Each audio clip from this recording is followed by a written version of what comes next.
generasi muda, mengapa engkau asyik terlena mengisap ganja dan sejenisnya? Itu semua merusak jiwa, sehingga banyak pula istilah yang dipakai generasi muda. Stun katanya, fly katanya, apabila sudah mabuk ganja.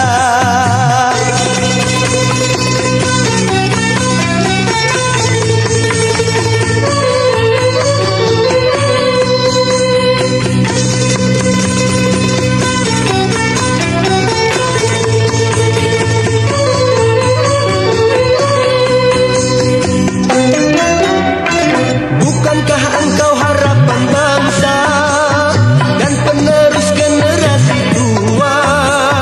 Bukankah engkau wahai pemuda, tulang punggungnya negara kita? Mari lupakan, mari lenyapkan seluruh jenis narkotika. Wahai kawan generasi muda, mengapa engkau asyik terlena? Stun katanya, fly katanya, apabila sudah mabuk ganja.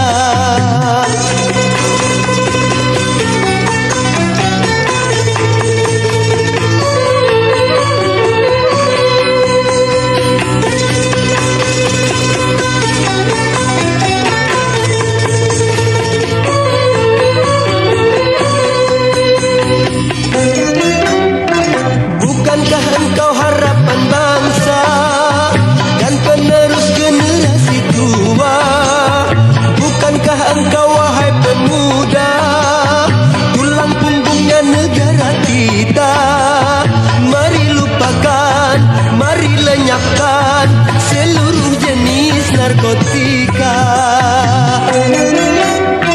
Wahai kawan generasi muda, mengapa engkau asyik terlena?